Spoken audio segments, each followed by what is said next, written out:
My name is Claire Morgan. I'm 41, a senior accountant in Nashville, Tennessee.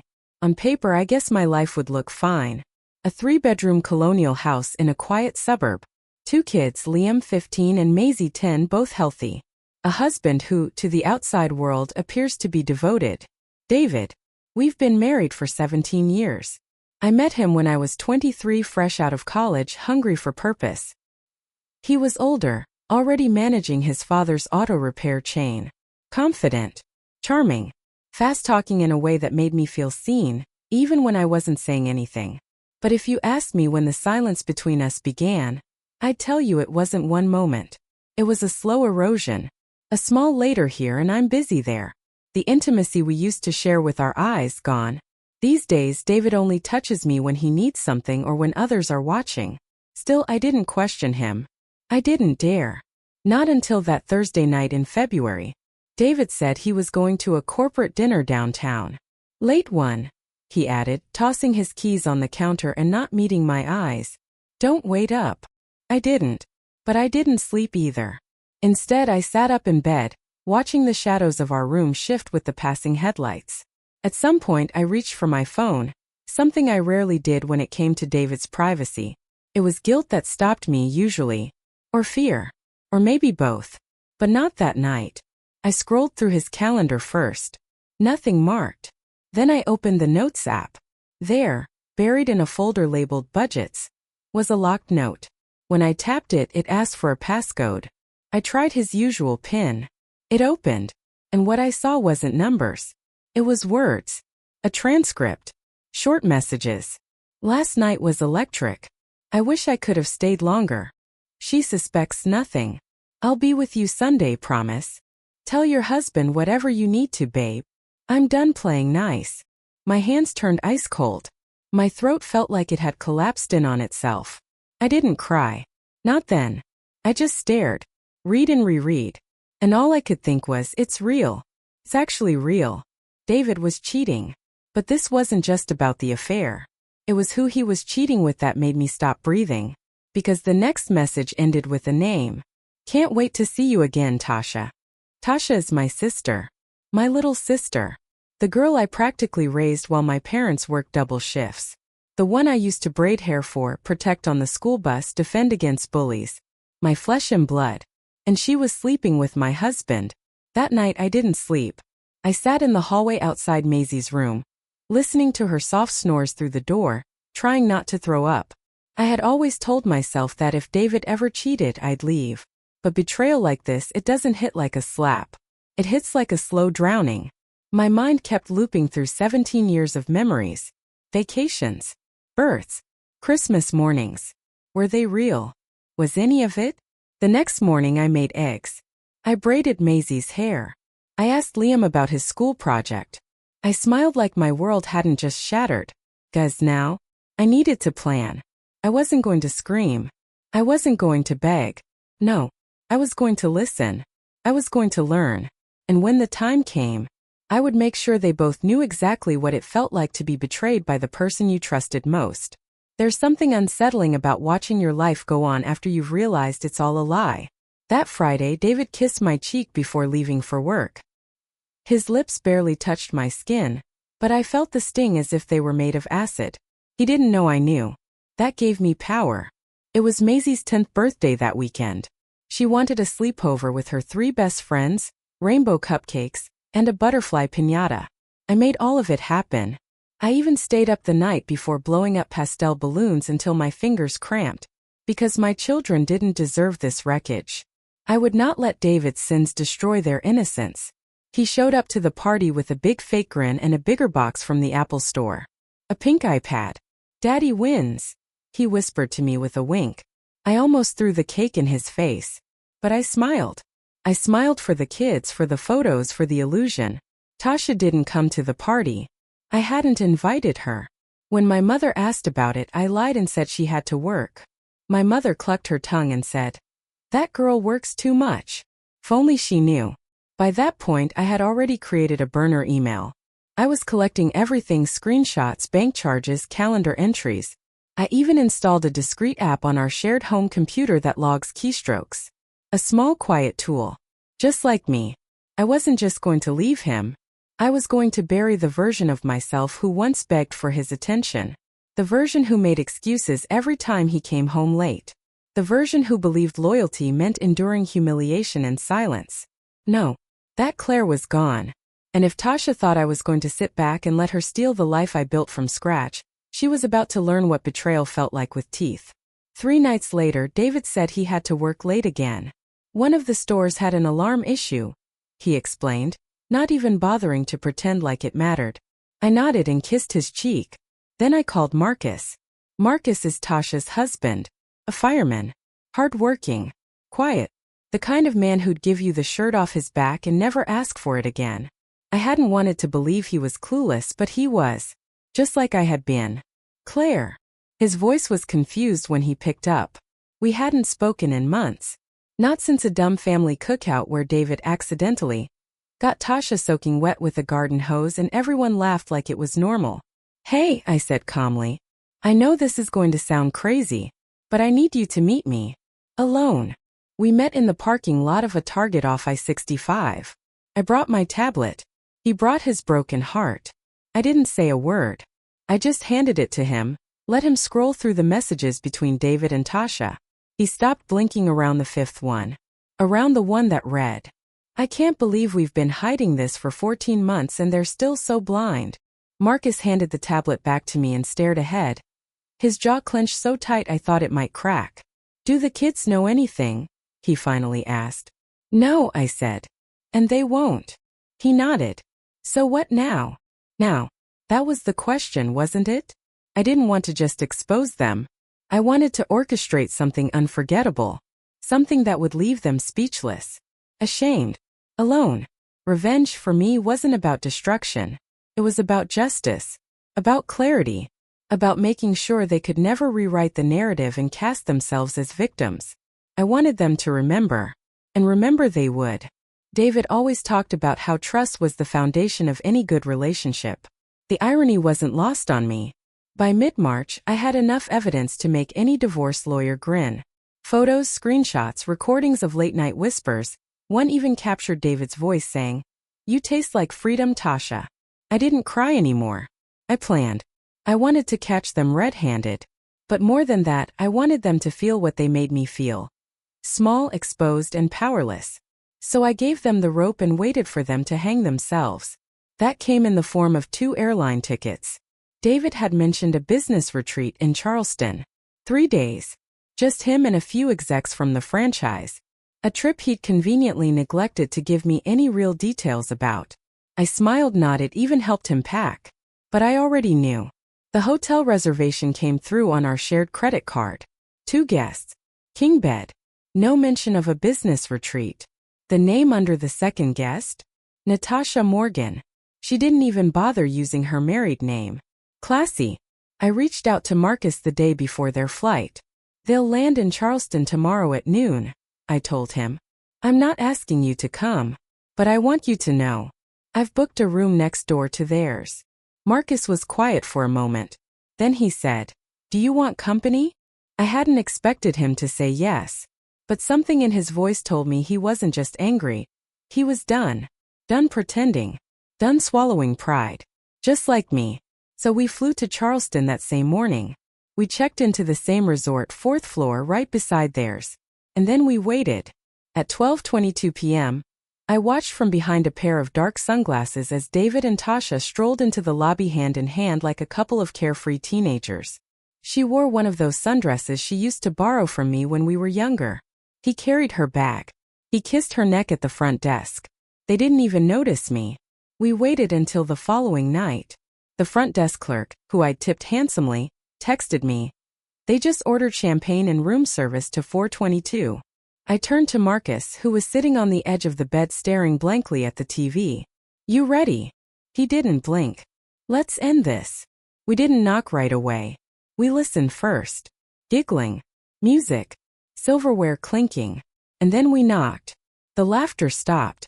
A few seconds later, the door cracked open. And there was Tasha in a silk robe I recognized as one I had left at our lake house. She went pale. Claire. Her mouth dropped open like she'd seen a ghost. Then her eyes flicked to Marcus. Her lips started moving but no sound came out. David appeared behind her, shirtless, holding a glass of champagne. The moment his eyes met mine, all the color drained from his face. He tried to speak. I raised a hand. No. Don't bother. I handed them a thick manila envelope. That's for both of you. Copies of everything. Screenshots. Transactions. Hotel bookings. Dates. Times. A full report of your affair, including surveillance. I figured you'd like a souvenir. Marcus added. There's also a copy going to both sets of our parents. And your employers. Tasha gasped. Claire, please. Don't. I cut her off. You didn't think about me. About Liam. About Maisie. You thought about yourselves. Now it's your turn to live in the mess you made. David stepped forward. Claire, wait. I stared into his eyes and said coldly, you had me. You had a family. A woman who backed you. Raised your kids. Protected your image while you were out lying and laughing behind my back. His voice cracked. I made a mistake. No, I said. A mistake is forgetting an anniversary. This was a decision. 100 decisions. And I'm making mine now. We turned and walked away, the door slowly creaking shut behind us. Neither of them said another word. But I didn't need to hear anything. For the first time in a long time, silence felt like power. After Charleston, the truth spread like spilled ink. My family was shocked. My mother couldn't stop sobbing, and my dad, who's usually the peacekeeper, sat in the corner of our living room silent, staring at nothing for hours. My brother Jason called David human garbage, and promised that if he ever saw him near the kids again, he wouldn't speak, he'd swing. But none of that satisfied me. Not really. I wanted David to be exposed not just to family. I wanted the world to see who he really was beneath that polished, handshaking, community-respected exterior. And I had just the plan. You see, David wasn't just my husband. He was also the public face of Morgan Tire and Auto, a chain of 14 repair shops across the Southeast that his father had built. David had spent years building his public image, weekly radio spots, Facebook Lives giving car maintenance tips, small business awards from the Chamber of Commerce. That same image was about to be burned to the ground. A week after we got back from Charleston, I met with my attorney. I filed for divorce the same day. We served him at the flagship shop during business hours. In front of customers. In front of cameras. Then I sent a formal letter to his board and investors, complete with photos and a digital folder titled, Conduct Unbecoming of a Managing Partner. The contents? Recordings from the hotel. Screenshots of explicit messages sent from work devices. A log of business funds used to cover hotels, flights, and dinners. And yes, there was one more thing. That last night in Charleston when David and Tasha tried to explain themselves, after I handed them the envelope, I'd left my phone recording in my pocket. Their voices were loud, clear. Tasha sobbing. She'll ruin me. David hissing back. She won't. Claire's not like that. She's too moral. That's her problem. I titled that file TooMoral.wave. Played beautifully in court. He tried to fight me. Of course he did. Tried to argue for joint custody. Claimed he shouldn't be punished for a lapse in judgment. His lawyer spun it like I was emotionally unstable and vindictive. Until I played the recordings. Until I showed the judge the timestamps, the surveillance, the finance reports that proved he'd used company funds for personal affairs, and risked the entire business in the process. His own father, Thomas Morgan Sr., stood up in court and said, My son doesn't represent this company anymore. He's on administrative leave. Effective immediately. David didn't look up from the table. Not once. The custody arrangement? I won full residential custody of both Liam and Maisie. The house? Mine. The savings? Split, but I got the kids' accounts untouched. His company? Still operational, but stripped of David's name on all public platforms. His face erased from the website. Tasha? She went silent. Word got around at her hospital. HR opened an investigation. Marcus filed for divorce too. And in a rare move, the judge awarded him full custody of their son. Apparently, he'd been the primary caregiver while she was playing house with mine. David moved into a rental across town. I know because he texted me a photo of a mattress on the floor and said, You happy now? I blocked the number. It wasn't just about revenge anymore. It was about restoring balance. About showing my children that betrayal has consequences, and that women like me don't collapse. We rise. We don't scream in hallways. We gather evidence. We use it. And we make sure the people who tried to bury us remember exactly what we look like when we stand. It had been 3 months since the court hearings ended. Life had started finding its rhythm again. Maisie was back to giggling during bedtime stories. Liam had stopped flinching every time the doorbell rang. I painted our living room a soft sage green, new beginnings, new peace. There were days I still woke up with a weight on my chest. But it wasn't confusion anymore. It was clarity. And I had one more thing to do before I could fully let go. Closure. But not the soft kind. Not the kind that ends with a quiet goodbye and a hopeful heart. No, I wanted them to sit across from me and see face to face what they tried to destroy, and what had risen from it. So I made a reservation. A private dining room at Lexington's most exclusive restaurant, Sterling and Pine. The kind of place David used to take clients and pretend he belonged among the elite. I sent 2 invitations. One to David. One to Tasha. Both with the same message. Dinner. 1 hour. You owe me that much. No return address. No sender name. But I knew they'd come. Guilt is magnetic like that. They arrived separately. Tasha was first. Nervous. Hair over-curled. Lipstick too red, trying too hard. She sat at the table fidgeting, twisting her cloth napkin into tight knots. David walked in 5 minutes later. Still wearing his arrogance like a suit of armor. But I could see the cracks. His face was drawn. His shirt untucked in the back. That used to drive me crazy. Now I just saw it as fitting, his chaos finally catching up. Neither of them noticed I was already seated at the far end of the long, candlelit table. I let them squirm for a moment before speaking. I see you both got the message. Tasha gasped. Claire, what is this? David narrowed his eyes. You dragged us here for what? To gloat. I smiled softly. No. I'm here to say thank you. They exchanged a look.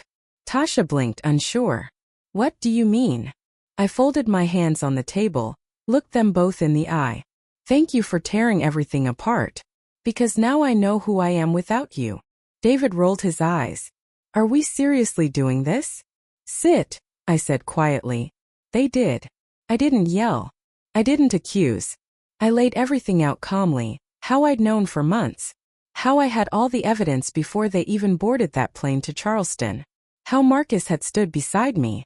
How the court had sided with me. How their names were dirt now. Tasha started crying. David started pacing. I lost everything, he muttered.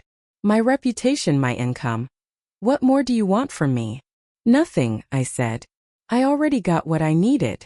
Tasha looked up. Claire. I was stupid. I was jealous. You had this beautiful life and I. No, I cut her off. I had a broken life. One you helped burn down. And I'm glad you did. Silence. I just wanted to tell you in person, I said. That I forgive you both. David scoffed. You're full of it. I stood up slowly and grabbed my purse. I forgive you, I repeated. But don't mistake that for wanting you in my life. Forgiveness isn't an invitation. It's an ending. I turned to leave. But before I reached the door I paused. Oh, and this dinner? I pointed to the envelope I left on the table. It held the bill, paid in full, plus a copy of the original burner email I'd used to track them. Consider it my gift. A receipt for the last time you ever get a piece of my peace. And then I walked out. The night air outside was cool. Crisp. Honest. I took a deep breath. I didn't look back.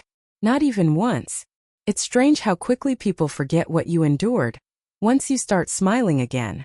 A month after the dinner, I was sitting on the bleachers at Liam's first high school baseball game. Maisie was beside me, sucking on a cherry ice pop, her sticky fingers intertwined with mine. The sun was dipping low, turning the field gold. I realized in that moment, I wasn't surviving anymore. I was living. And not in spite of what happened, but because of it. Word traveled fast in our town. People stopped whispering and started approaching me directly.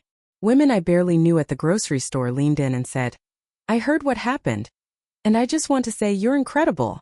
One of the shop owners even offered me a discounted display shelf in his bookstore window to feature something powerful women should read. So I started writing. I didn't intend for it to go anywhere at first, it was just notes, really. Reflections. Rage. Recovery. But the words poured out like they'd been waiting my whole life. And then something surprising happened. I posted a small excerpt online. It went viral. Messages flooded in. Strangers wrote to me about their betrayals, their wounds, their quiet victories. Women, men, even adult children who watched their mothers suffer in silence for decades, and finally saw someone say what needed to be said. I wasn't just healing. I was helping others heal too. A local publisher reached out, then a podcast, then a talk at the university. By the end of the year I had a book deal. Torn and Rebuilt. A Wife's Blueprint for Rising will hit shelves this fall. I never planned on becoming a writer. But maybe this was always who I was meant to be, someone who turns pain into power. Not for revenge anymore, but for purpose. As for David, he moved to Atlanta. Last I heard, he was working for a smaller auto chain, no public-facing title, no press. Tasha followed him, of course she did. But their shine didn't last. 3 months after I walked out of that dinner, Tasha messaged me. She apologized. Again. Only this time I didn't respond. Because I realized something important. I didn't need her to understand what she did. I just needed me to be free from it. Marcus and I still talk. Not romantically, just two survivors who shared a war zone. He and his son are thriving. He thanked me for telling him the truth when it would have been easier to stay quiet. We both deserved better, he told me once. Yes, we did. And now we have it. Last weekend I stood in front of my new home. A smaller place, sure. But every room holds only truth. No secrets. No shadows. Maisie had painted a mural on her bedroom wall. Bright stars, a blue moon, and a quote I didn't even know she'd remembered. It read, "Redemption wears my name." Mom. I stood there for a long time. No tears. Just breath. Because this is what healing looks like. Not flashy. Not loud. Just steady. And full of light. To the women who stayed too long, thinking love meant sacrifice. To the wives who traded silence for peace. To the mothers who protected their children while burning inside. And to the sisters who know betrayal can come from both blood and vows. Let them underestimate you. Let them think you won't rise. And then show them what it looks like when you do.